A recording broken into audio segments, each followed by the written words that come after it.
Is this trend of African growth going to continue? Is it solid? Si la croissance ne crée pas d'emplois, à quoi sert-elle? Qu'il faut un vrai dialogue franc. It is high time we had a conversation about Africa as a whole being one trading bloc. Africa is going through growth, and we need to find ways to make sure that we translate that growth into business development, and from business development into job creation.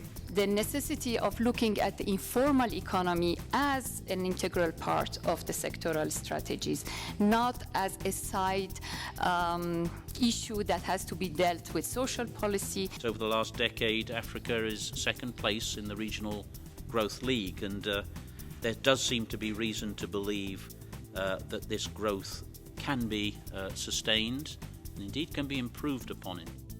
We've been asked the question of African growth for now the past 5 or 6 years. Multinationals, multilaterals, but also African governments, first and foremost, asking us about, is this trend of African growth going to continue? Is it solid? Is it anchored in fundamentals, or is it something that is just going to be, let's say, it's going to go away with the end of the commodity boom?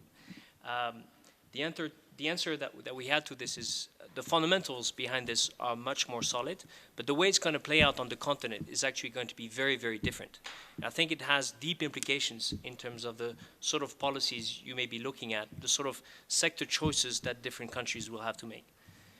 Africa will need hard currency to build itself, to build its capital stock, to build its infrastructure.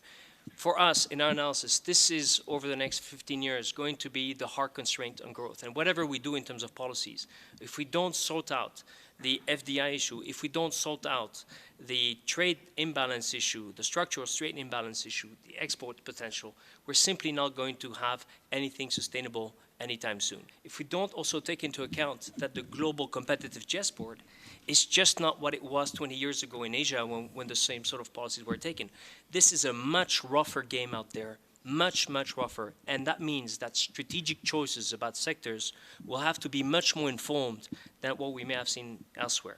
So we're on a good track, but we'll have to take into account that we have to deal with institutional deficits, fragmentation deficits, and the fact also that the competition is much stronger. There's been this endless debate in multilateral institutions, also within governments, about, should we just focus on the enablers, stability, infrastructure, education, vocational training, and let's say doing business, and versus sector picking.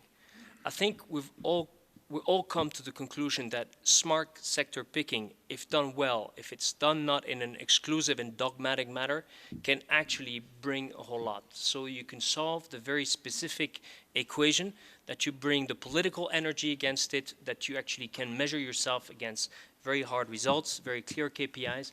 I think we need to have both, and very often people tend to oppose the two.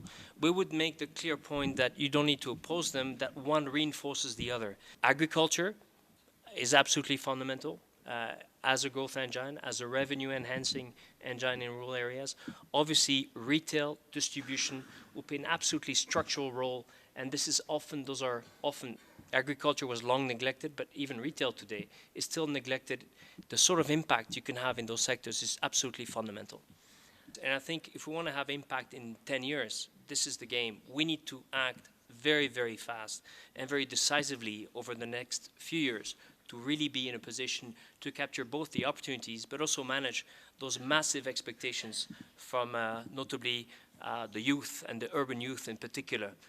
Within the continent. The numbers are absolutely staggering. This is a real tsunami in front of us. We can ride that wave. We can also be completely swamped by it. La RDC a aujourd'hui 65% de sa population active qui sont des femmes et des jeunes. Et ceux-là vont poser le gros problème de l'avenir. C'est pour ça que je vais, moi, insister sur l'emploi des jeunes et une croissance qui entraîne l'emploi des jeunes et des femmes, parce que les femmes chez nous, et c'est important, dans toutes les périodes de crise et de guerre qu'on a eues en RDC, c'est les petites entreprises féminines qui ont maintenu la stabilité sociale à l'intérieur du pays. Donc c'est important qu'on les accompagne pour croître. Il faut un vrai dialogue franc pour la notion même de création de richesse. Et je pense qu'un des points essentiels dans ce dialogue franc entre l'État et le monde des affaires concerne la politique de l'éducation de la jeunesse. Il faut vraiment veiller à ce que l'adéquation des programmes de formation de jeunes corresponde avec les besoins de l'économie.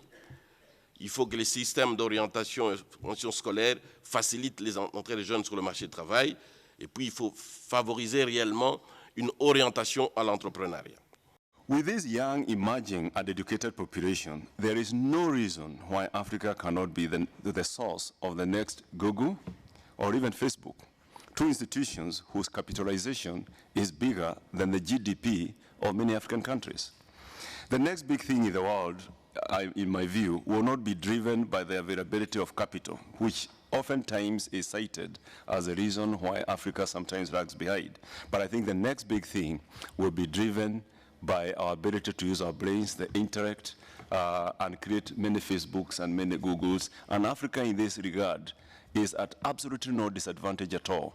And I'm persuaded that we can harness the potential that the youth offers in Africa. It is possible to bring the cost of food down only if we could buy the food that is rotting next door in our neighboring country. To do this, intra-African infrastructure and connectivity has to happen urgently. The market leader in coffee in Kenya is still Nescafe, which is probably not manufactured very many kilometers from here. I think it is high time that we started processing our own products, and that alone is a huge stimulus for employment and is a huge stimulus for growth, because we are growing that coffee, we are growing that tea, and of course the minerals that we get. That is not rocket science, and I think we just need to focus and rededicate ourselves to doing those basic things well. Si le Maghreb a connu son printemps arabe, c'est d'abord parce qu'il y avait une demande sociale et de dignité. Et on a apporté une réponse politique qui n'a rien réglé à aujourd'hui. Et je crois qu'à l'heure où nous nous parlons, il est important de se mettre en tête qu'il faut qu'on arrête justement de parler et qu'on puisse passer véritablement aux actes pour redonner du sens et de la confiance à un continent qui est très jeune. Au même titre que le G20 l'a fait à travers le B20 en créant une task force sur la question de l'emploi, je pense qu'au niveau africain, nous pourrions nous initier une démarche qui serait de créer une task force dédiée à cette question-là et dans l'urgence, faire travailler les personnes qu'il faut pour pouvoir sortir un vrai plan Marshall autour de ces questions d'emploi. I think this report really does us a service in the ILO. It helps us to scratch beneath the surface and look at what the real policies are that can work and will work.